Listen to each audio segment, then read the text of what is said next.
But first tonight, our special focus is on the President's speech. Remember, this is the first speech that the President is giving to the new Lok Sabha that was constituted earlier this week, the 17th Lok Sabha. Over the next hour, we look at various aspects of the President's speech. I want to start with what is now becoming a buzzword for political change for this government.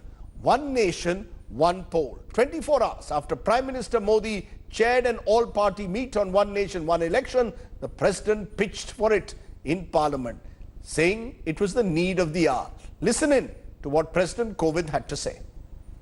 आज समय की मांग है कि एक राष्ट्र एक साथ चुनाव की व्यवस्था लाई जाए, जिससे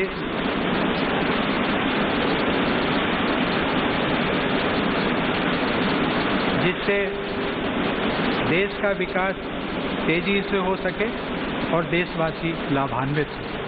ऐसी व्यवस्था होने पर सभी राजनीतिक दल अपनी विचारधारा के अनुरूप विकास व जन कल्याण के कार्यों में अपनी ऊर्जा का और अधिक उपयोग कर पाएंगे। अतः मैं सभी सांसदों का आह्वान करता हूं कि वे एक राष्ट्र एक साथ चुनाव के विकास उन्मुख प्रस्ताव पर गंभीरतापूर्वक विचार करें। Okay, let's then introduce our guest. Joining me now is Asauddin Owaisi, MP from Hyderabad of the MIM, someone who attended the Prime Minister's meeting on One Nation, One Poll, Manisha Priyam, senior political analyst, and in the studios, veteran journalist Javed Ansari. Thank you very much for joining us. In a moment, Amit Malviya of the BJP will also join us. But Asauddin Owaisi, you are among the few dissenting voices to One Nation, One Poll. We are told almost every party who attended the meeting yesterday was in principle ready to debate and discuss One Nation, One Poll, something that the President said today is the need of the hour. What is your response?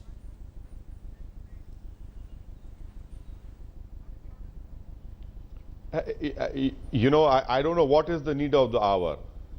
Can they define what is the need of the hour? I am of the opinion that this one nation, one election is inconsistent with our parliamentary democracy and federalism. The Supreme Court in the Bomai judgment has clearly said that federalism is part of the basic structure of our constitution. You know, Article 1 of the constitution clearly says, Rajdeep, that India is a union of states. I know they are not mere appendages to the government in Delhi. So, you know, this will be a grave violation of the Constitution. It will be violation of federalism, violation of Schedule 6. And Rajdeep, you know, the essence of democracy is accountability. Mr. P.D. Acharya has written a fantastic article about this. He says, is there an empirical evidence? The government says we'll save money. I mean, for a constitutional framework, money is not the cost. It will lead to better governance, Mr. Owaisi. The general feeling is it will lead to better governance. Forget the money aspect, better governance. Rajdeep, otherwise, there's a constant pressure of continual cycle of elections. Like in the United States, the state elections can be held in 1 year and the general elections at another time. And you create a regular cycle. How does that affect the federal spirit?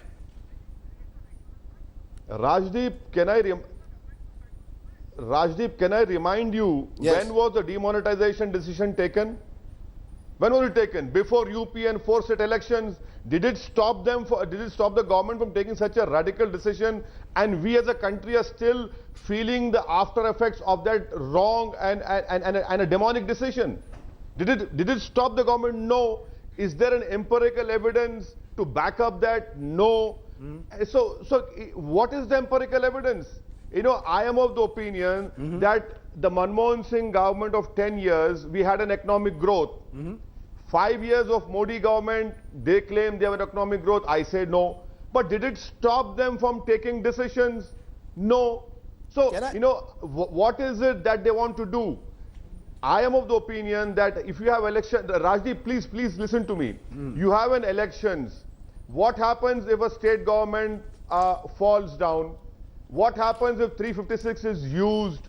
You know, so that is why I say it is against the spirit of the Constitution, and the regional parties are not realizing, unfortunately, that if this decision is taken and elections are held after every 5 years, you mark my words, Whether you and me will be a bad day or not is different thing, but they'll be wiped out. Okay. Because, you know, as an voter, I feel more closer to an assembly election. National election, security, you need a strong leadership, and everything will be forgotten.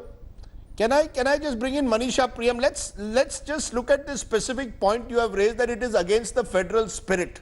Do you believe, Manisha Priyam, it is against the federal spirit? The president today echoing what the government said, one nation, one poll is the need of the hour. Of course, the president's speech is essentially a reflection of what the government wants. So what the president is saying is not just a hint, it is a part of the legislative agenda of this new government. The Prime Minister already started discussions on this even prior to the President coming and briefing both houses about it. So it's a part of one of the important initiatives that this government wants to take. It was Mr. Modi's ideas in the past. But the fact is that as far as the fear of this theory is concerned, it's largely on account of the outcomes that it can possibly have, largely on account of the fact that it can favor the incumbent government in the center to also get a favorable outcome in the states. So which are the parties that most fear this? The political parties that operate as state or regional parties or remain smaller than the larger national parties. But if the outcomes of this election are to be seen, if you see in Odisha, if you see in Telangana, for example, if you see in Tamil Nadu, for example, different regional parties have been able to do well, or they have been able to do well in their state elections. National verdicts are different. So clearly, what a possible outcome can be, that cannot be used to defeat the spirit of this argument. But what is the real key problem here is that what do you do to existing state governments who've barely been into tenure? Do you tell them that because you're a state government, we'll scrap your tenure and hold all the elections together? At best, what you can do is bunch state governments. For example, states that are going to go to polls now in 3 months from now, those polls could have been held now. Now, those states where 356 can be possibly, arguably be imposed, yes, or states like Karnataka where there is a coalition government, we can't really fit them into this format. So politics does not need to be fit into a format, because I think one election, one nation, one election is the best format. You fit everything into this format. So to that extent, it's a tight format for federal politics. Can I stop you for a moment? Can I just stop you for a moment, because I want to bring in the... cannot be imposed. I take your point that it cannot be imposed. Let me bring in one of the regional parties, Shaukato Roy of the TMC. What's your reaction? Are regional parties afraid of the idea of one nation, one poll? Is there something that troubles you about it? Do you think Mr. Modi is trying to impose it on you? He's calling for a wider debate. There is no question of being afraid of it. But as we wrote to Mr. Modi, that we want time to discuss and debate this issue. The government sent for a meeting without any white paper, without any background paper, and gave us no time to consult our own constitutional experts. We have fundamental differences with this idea of having one nation, one election, because it impedes the structure of the constitution, that the center and the state are two different entities and they should go about their business in their own different ways.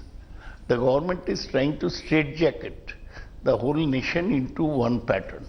The idea being that in a general election, the government is at, the BJP is at an advantage as a national party.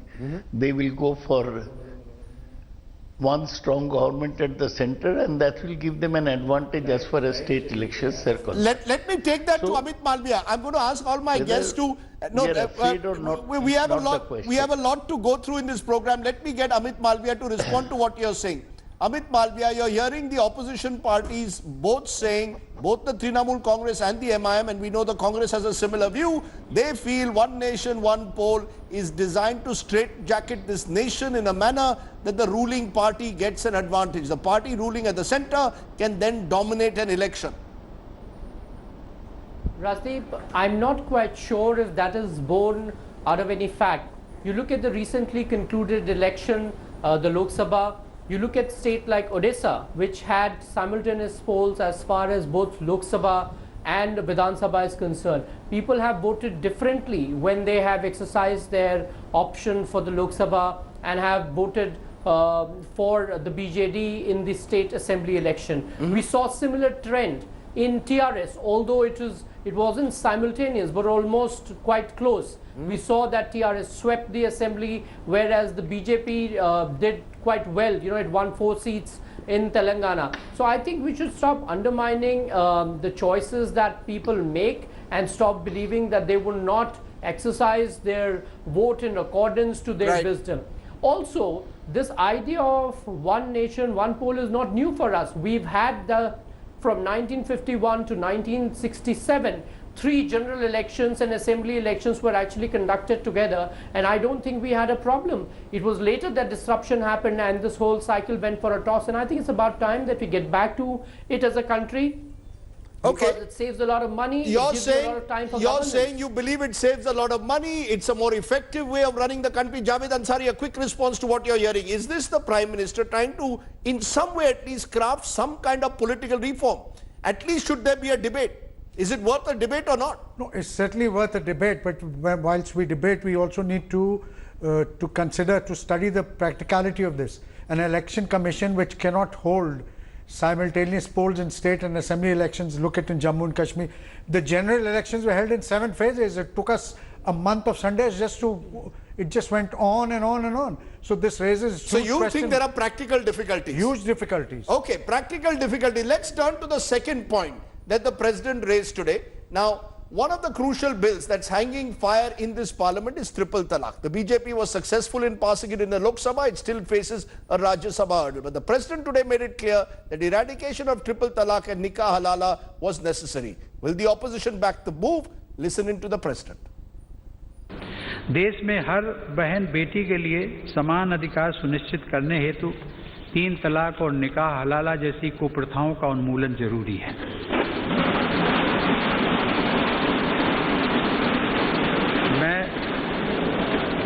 मैं सभी सदस्यों से अनुरोध करूंगा कि हमारी बहनों और बेटियों के जीवन को और सम्मानजनक तथा बेहतर बनाने वाले इन प्रयासों में अपना सहयोग दें।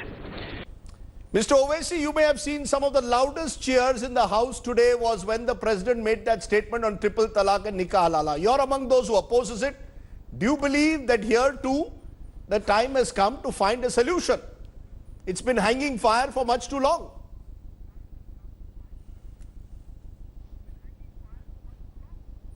Well, Rajdeep, it shows clear bias, hatred, ignorance of the government about Muslims and Islam. There is no such thing called as nikah halala. There is only nikah in Islam. And I would like to bring to the notice of all the legal luminaries from the, I'm sure they're all descendants of Lord Denning, which I am not. That is that after the Supreme Court has ruled that even if a triple talaq is pronounced, the marriage is not dissolved. So where is the question of halala?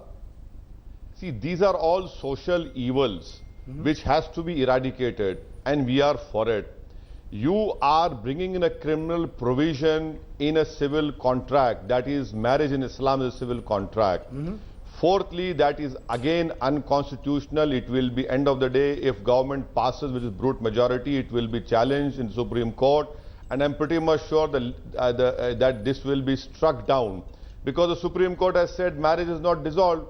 And fourthly, what is the issue this country is facing? There are more than 30 lakh married women in India who are not living with their husbands. Basically, they have been deserted, abandoned. Why is the government running away from bringing in a provision to help those abandoned, deserted, married women? And one of them is living in Gujarat as well. So why not for them bring a law? This is a social evil. It will go away. But no, may I ask the BJP, sir, why don't you have a single Muslim woman elected? You could have got a woman who, you have got so many of them on TV channels blaming me and everyone. You could have got them elected and said, okay, look, this is the proof wherein we have elected a Muslim woman who was given a triple talaq and you have got elected. Where is your empowerment? Your only talk. But your talk is based on biasness. You do not want to control your own. Raj, let me complete. You know, you talk about Muslim empowerment, but a Muslim MP goes in the Lok Sabha to take an oath, and you shout him down, you threaten him. So this is your Subka vishwas. I'll come to Subka Vishwas in a moment, but Amit Malviya, respond to what you're hearing, because this seems to be part now central to the BJP's legislative agenda. We are told next week it could be even moved in the Rajya Sabha. Lok Sabha, the BJP has a brute majority, but you don't have it in the Rajya Sabha. Are you willing to have any kind of dialogue, or do you believe that time for dialogue on triple talaq and nikah halala is over?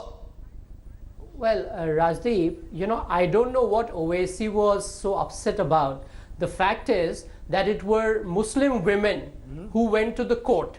The Supreme Court heard the matter and it sought Government of India's view on it, and we were unequivocal in stating that this is a practice which has no place in a civilized world. 22 Islamic countries don't have this practice. I don't see why India, which is a secular country, by its constitution, should have something like this. It is a mandate from the Supreme Court which the Government of India is implementing, and let me be very clear, it is very central to our legislative agenda. We've been saying this not now, but even in the previous term when we had a fewer MPs than what we have now. Right. We are very clear, empowerment of 9 crore women cannot be held hostage to the clergy, to the mullahs and the Maulvis.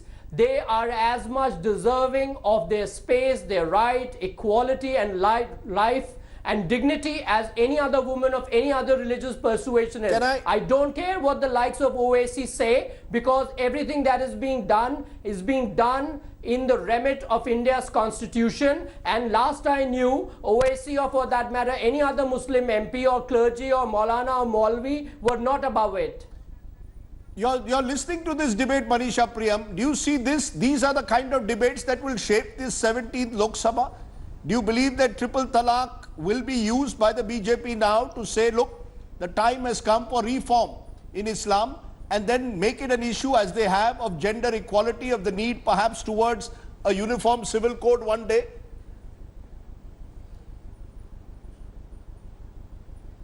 So the triple talaq agenda was something that was there even in the last parliament, and the fact here is that how do you kind of pitchfork this? As Amit Malviya says this, some reforms are required.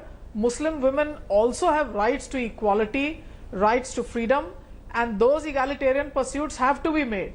But whether they need to be made by pinning down one particular community, that's where I think the real problem is. Could there have been a dialogue preceding this being put in the House of the Parliament? What are the discussions? Because laws can be put through the Parliament, but there needs to be a consensus about it. Now, is the difficulty that, you know, if the moment you go and talk to the community about it, then you have a Shah Bano-like situation. So the real difficulty is that if these issues need to be championed, and if some discussions need to precede its being put in the Parliament, who do you do these discussions with? Because where the BJP has an advantage on this is that certainly this is something where rights to equality should be pursued. But the tenor of the debate cannot be such that you try and put one single community, a minority community, on the mat. But how do you achieve these objectives? I take your point. On the other side, there is no willingness, or maybe there is, I do not know. Yeah, it becomes a Shah Bano-like situation, then what do you say about it? Okay, let's then turn to the entire crux of where that comes from. Because 5 years ago, the Narendra Modi government slogan was Subka Saath, Subka Vikas. Today, once again, the president in his speech reiterated the government's new mantra, which is to win Subka Vishwas. The Prime Minister, remember, had told the newly elected MPs also to work for everyone without discrimination, a sentiment echoed by President Kovind in Parliament today. Listen in. वर्ष 2014 से पहले देश में जो वातावरण था उससे सभी देशवासी भली भांति परिचित हैं। निराशा और अस्थिरता के माहौल से देश को बाहर निकालने के लिए देशवासियों ने 3 दशकों के बाद पूर्ण बहुमत की सरकार चुनी थी। उस जनादेश को सर्वोच्च मान देते हुए मेरी सरकार ने सबका साथ सबका विकास के मंत्र पर चलते हुए बिना भेदभाव के काम करते हुए एक नए भारत के निर्माण की दिशा में आगे बढ़ना शुरू किया। Subka vishwas. Is this the mantra of the government now, Javed Ansari? Having got this big majority, the government now feels this is the time. The Prime Minister is making, he claims, he's going to make a genuine effort to reach out to all. Look, mere words will not suffice. Let's not beat around the bush. There is the Prime Minister and the BJP on one side and the Muslim community. There is a huge trust deficit. That won't be bridged merely by words. This needs to translate into votes. And if what we saw on the first 2 days of the oath-taking ceremony is anything to go by, then a lot more needs to be done before you win the vishwas. You know, Subka vishwas. Saugata Roy, do you believe Subka vishwas is something that requires the trust deficit to be bridged? You in Bengal are accused at times of pandering to the so-called Muslim vote. The government of the day is accused of a Hindu vote bank. In such an environment, polarized environment like in states like Bengal, possible to have Subka vishwas or not?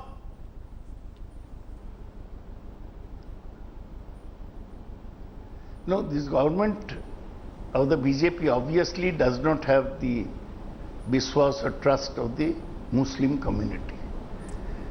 And now, by trying to press this triple talaq law, they are pursuing a communal agenda.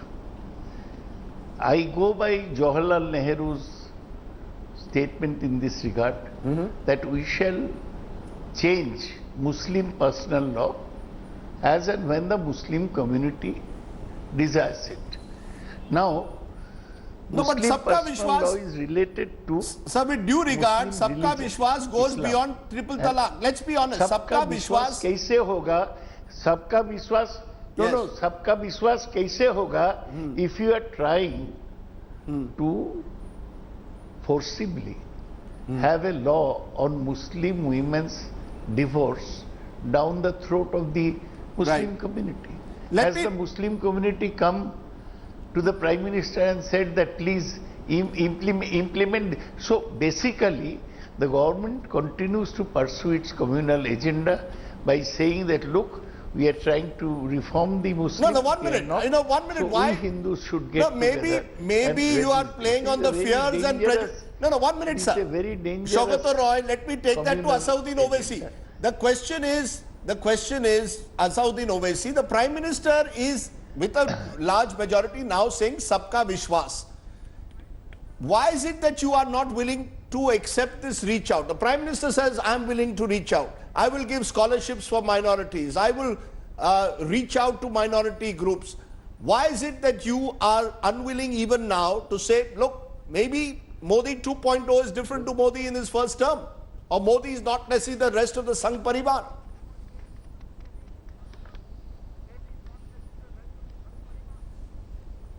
Well, let me give you 3 examples. One was clearly mentioned by Mr. Javed Ansari.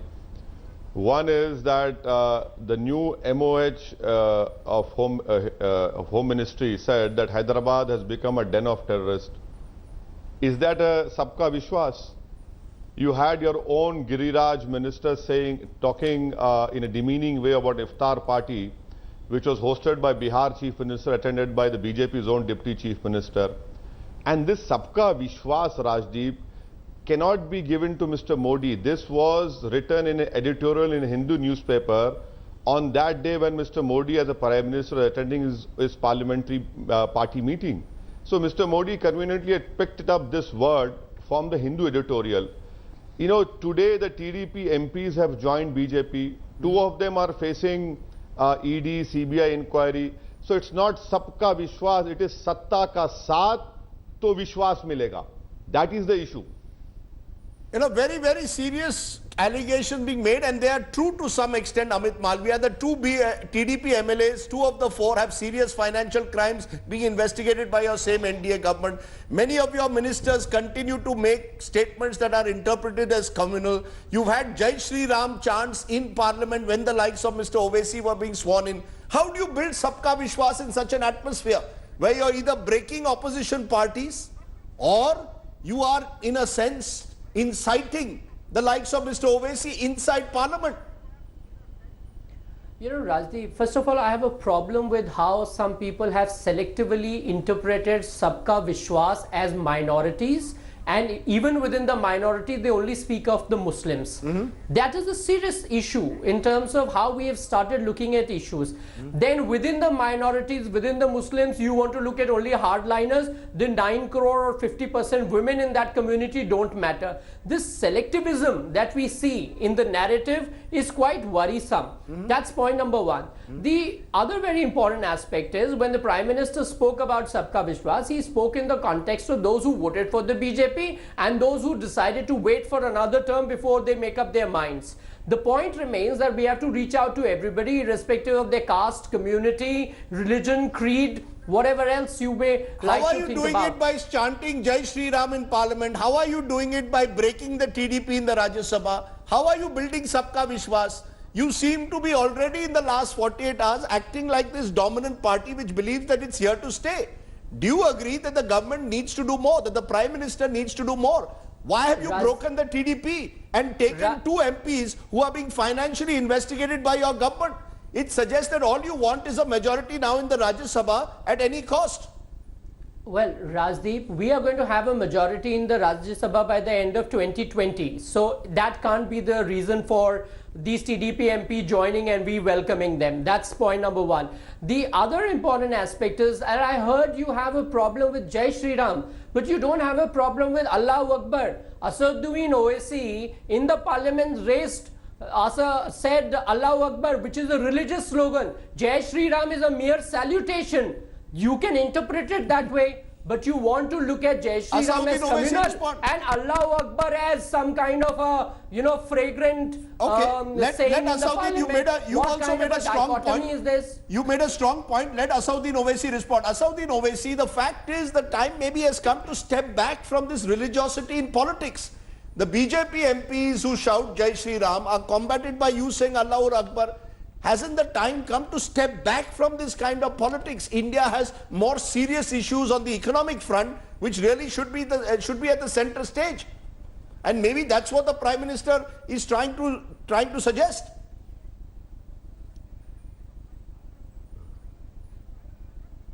Rajdeep, these words sound very good in a TV studio, but the reality is that the BJP has increased their Hindu vote from 37 to 44%. The NDA has got 51% of Hindu vote. The whole Lok Sabha now is occupied by upper caste Hindus. The cabinet is major portfolios have been given to upper caste Hindus. And me saying Allahu Akbar was not to heckle or threaten anyone.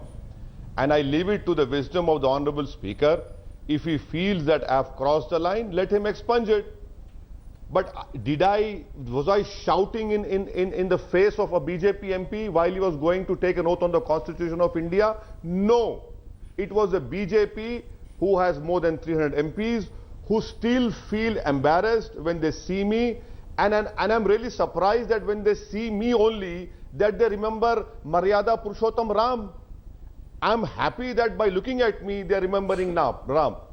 No, but I'm asking both of you, in some way, the time has come, maybe, are we not going to look at a new compact? Okay, is it not possible to look at a new compact at all? A Hindu-Muslim compact at all? Amit Malviya, very quick answer, is it not possible to actually imbibe the spirit, perhaps, of what the President said today? Or do you believe that actually these are just fine words said in a studio or in Parliament? Actually, Sabka Vishwas needs hard work on the ground. That can't be done by telling all your critics go to Pakistan or use the kind of language that has sometimes been used in Modi 1.0.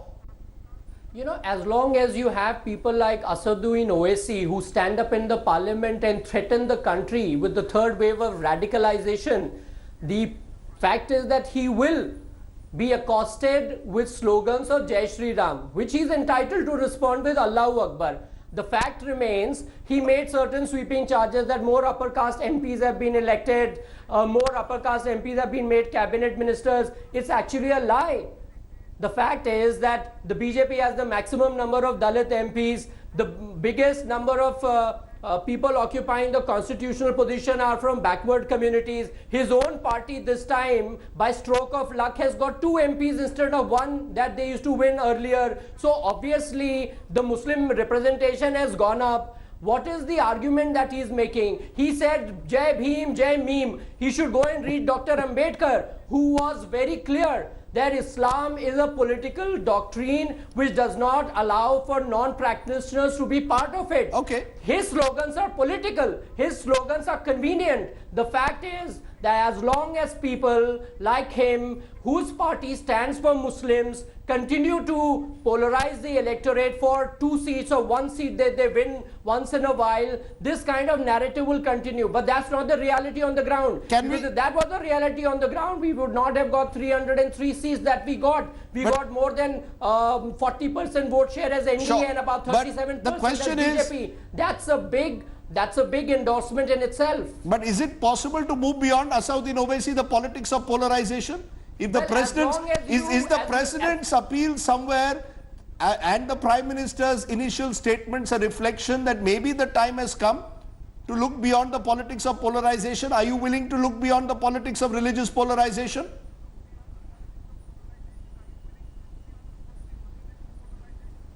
Rajdeep, I sincerely believe in pluralism, diversity, liberty, equality, justice, which is incorporated as a preamble in our constitution. Rajdeep, the whole responsibility now lies with the Prime Minister. Either the Prime Minister is not serious or the Prime Minister is allowing his party people to indulge in what I call dog whistle politics.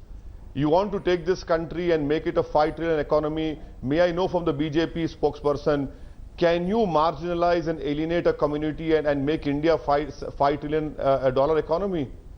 It is for you. You are in power, not me. It is you who have to show the magnanimity and grace in victory. But in victory, you have become more arrogant, unfortunately. Can I, before I go for a break, ask you, Manisha Priyam, do you believe that in a sense, Modi 2.0 will see a lessening of the politics of polarization?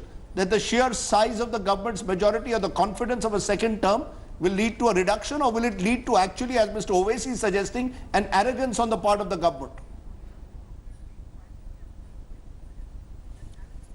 So Modi 2.0, Mr. Modi himself is talking about Subka Vishwas. Om Birla has said that this sloganeering should stop in the House. The pro tem speaker seemed to expunge the remarks. But if this is the tenor of the debates, I clearly think this is very polarizing. There were other issues. There are others who were shouting Jai Durga. There were others who were shouting Krishna Bhagwan, etc. There were political slogans, Inqilab Zindabad, Bharat Mata Ki Jai, perhaps to be used in a post-colonial society, but the religious slogans need to be expunged. So whatever Mr. Modi does or the top leadership does, if the debate by other parliamentarians is to continue at this level, where they're going to pitch it saying, oh, because I was going, the others were raising this slogan. Clearly, this was more widespread. Right. Many more slogans were said while taking oath. The oath taking should have been a more dignified affair, and that needs to be set in order by the speaker. And certainly one statement I've seen coming in from the new speaker, Sri Om Birla, wherein he has said that religious slogans will not be allowed on the floor of the House. I think that could be an important beginning. But at this point of time, right, the attempt to polarize clearly remains, and this should definitely be something that we look upon in very, very non-partisan ways and stop it where it begins. It's not about polarization, it is about issues. It's a new government. Let them take on the issues. Let them criticize us where they fail. Issues. But religious polarization is something that we should not be tolerating.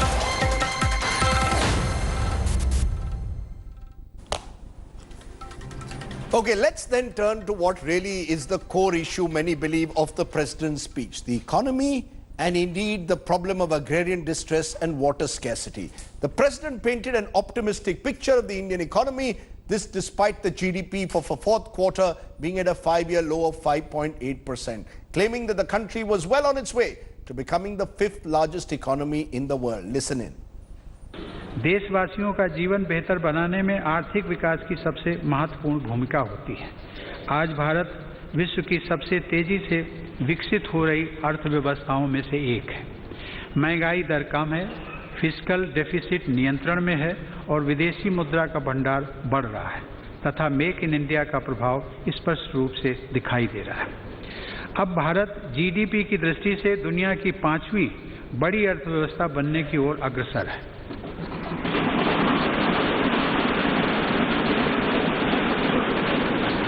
विकास दर को उच्च स्तर पर बनाए रखने के लिए reforms की प्रक्रिया जारी रखी जाएगी।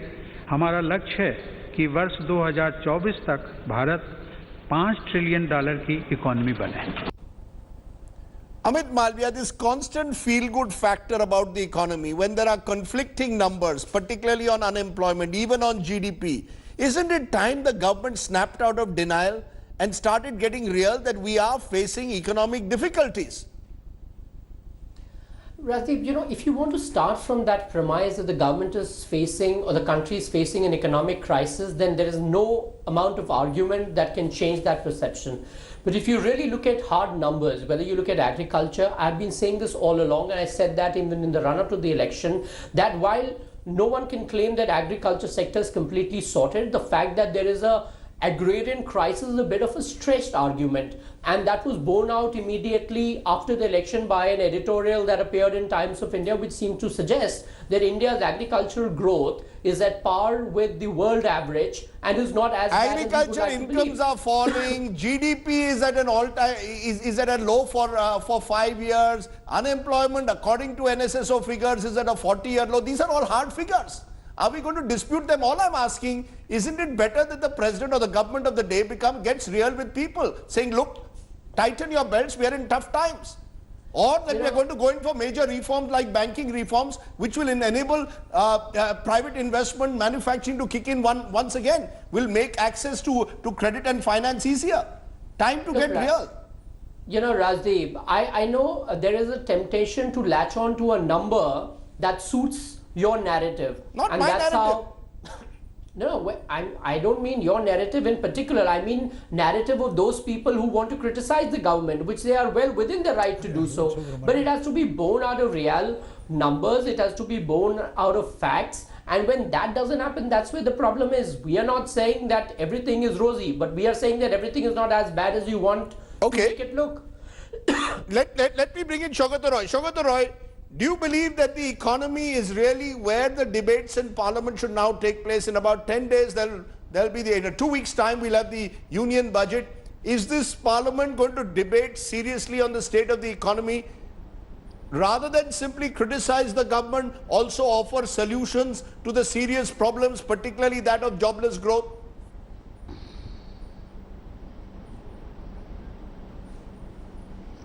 I really do not know. Of course, it is true that detailed discussion on the economy can only take place during the discussion on the budget. But if the government is in a denial mode, it does not look at figures staring it in the face that GDP growth has fallen to 5.8%, unemployment is the highest in 45 years, farmer distress is acute, farmer suicides are taking place, drought is stalking Maharashtra and many other states, and in many sectors of the economy there is total crisis. The real estate sector, for instance, is in crisis. Steel is in crisis. The president has not mentioned any of these. He is focused on a time long away. He is saying that India will become a $5 trillion economy by 2024. That is when the term of this government comes to an end. The president has not even mentioned that this is the route we are going to take to really. But the flip side, Mr. Roy. No, the flip side, Mr. Roy. The flip side. Sure, but the flip side, yes. Mr. Roy and Javed Ansari, you can respond to this, is that in a president's speech, the president talks up the government. You know, this is a speech where the government is laying out its vision. It's saying that we want to become the 5th largest economy. We want to be a $5 trillion economy by 2024. That's our goal. Now, there are those who are saying that the government should snap out of denial. There are others who are saying, look. Sorry. Yes? No. Yes, Mr. Roy. They are saying that India is already the 5th largest economy. That's right. And will be a 5 trillion economy in 2024. That's right. But it does not raise the roadmap. Okay, it does not raise the roadmap, but the question is, the question is, should the government, the economic, should the government be raising a roadmap in a president's speech, Javed Ansari, or is the government simply saying, look, this is our goal. This is our goal. Look, as far as president's speeches go, you unfold your vision. Yes. You can't provide the nuts and bolts of the policy in a president's speech. Then you know that will follow in the course of a debate, in the course of Parliament when they unveil larger measures. Yes. But nobody can argue or debate their right to speak of their vision, to unfold their roadmap. How it happens will depend, and that can be debated in Parliament. Will there be enough of a debate? If you remember, Javed Ansari, in the previous government, the budget was passed even without a debate. It was passed by a voice vote. That will be extremely sad if those scenes are repeated. The budget has to be debated threadbare, and only then passed. You can't have this business of guillotine and everything being done in a hurry. There is absolutely no need for that. There is no emergency. We need to, if they have to extend Parliament, they should extend Parliament, but the budget has to be discussed, debated threadbare. In fact, this committee system is primarily meant to go through these various ministries. Okay, I take your point. Let's look at one of those key areas, and one of those new ministries which the government now, and the president made it clear today, is going to be the focus of Modi 2.0, Jal Shakti. Remember, India today at 9 p.m. has been running a campaign on the water emergency. Now it appears that from Swachh Bharat, it will be Jal Se Nal. The creation of the Jal Shakti ministry, according to the president's speech, an important step towards ensuring water conservation for future generations. Listen in. Climate change और global warming के बढ़ते प्रभावों के कारण आने वाले समय में जल संकट के और गहराने की आशंका है। आज समय की मांग है कि जिस तरह देश ने स्वच्छ भारत अभियान को लेकर गंभीरता दिखाई है, वैसी ही गंभीरता जल संरक्षण एवं प्रबंधन के विषय में भी दिखानी होगी। हमें अपने बच्चों और आने वाली पीढ़ियों के लिए पानी बचाना ही होगा। नए जल शक्ति मंत्रालय का गठन इस दिशा में एक निर्णायक कदम है, जिसके दूरगामी लाभ होंगे। इस नए मंत्रालय के माध्यम से जल संरक्षण एवं प्रबंधन से जुड़ी व्यवस्थाओं को और अधिक प्रभावी बनाया जाएगा। Manisha Priyam, do you get a sense this is going to be Prime Minister Modi's big ticket? We saw in Modi 1.0 it was Swachh Bharat, now it's Jal Se Nal. Has the Prime Minister latched on to a major issue of our times, or is this again going to become about trying to at least create some level of public awareness about water conservation, and to that extent it's a positive step? No, it's definitely a positive step, and I do feel that the President's address today has been qualitatively superior to most other addresses of this kind that I have seen. It's been able to give a vision of what this new government stands for. It is definitely, and climate change certainly was one of those issues that was impacting elections, especially at the local levels, panchayat elections, wherever we tracked it, were being fought by women battling for water rights, especially in states like Jharkhand, for example, and none of these issues would become election bearing issues in the bigger elections. So to see these issues scaled up to a national level scale is certainly something which is trying to change the agenda of governance. And clearly the way you picked up the water issue soon after the elections also means that we'll have the news focused in direction, there's a government focused in direction, and I would say that Swachhata was certainly something, as I went to the ground even after the elections, which has hit the chord right.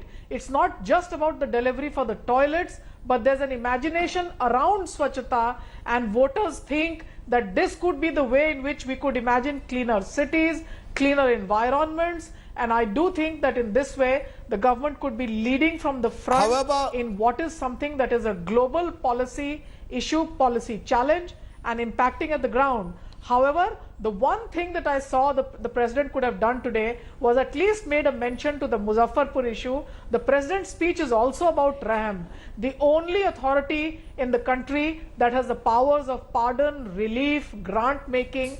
The President should have absolutely touched on some of those issues that are moving a lot of us, especially people like us who belong to the state and think very seriously about the state and its health, failing its poor children. But you know, at the end of the day, let's be very clear. Let's be very clear, ma'am, that health, education, and issues like water conservation have been ignored for much too long. Now, if the president is putting and the government is putting water conservation top of the agenda, it should be celebrated. Absolutely. It's a strong move. The question is, of course, they're going to have to walk the talk again. It's going to be difficult. Ground levels across the country, ground level water levels are declining. The intention is there, the recognition that this is a crisis looming large and this needs to be tackled that way. As far as referring to Muzaffarpur, look, the president is bound. He cannot deviate from the written speech that is approved by the candidate and handed over. Point taken. At the end of the day, maybe the government saw Muzaffarpur, unfortunately, possibly as a state issue. However, by focusing on water conservation at least, it appears that Jal Shakti will be a word that we will keep hearing as a buzzword over the next 5 years. And we can only hope that it is a step forward towards water conservation and water management. That certainly could be a positive step forward, and surely on that Amit Malviya, Shogato Roy and any politician will not disagree. Water conservation needs to be top of the country's political agenda. I thank you all very much for joining us on this special show as we decoded President Kovind's speech. Thanks for watching. Bye for now. Thanks for watching the video. For more such news and updates, please like, share and subscribe to India Today. Also check out our other great videos from our channel. We know you would love to.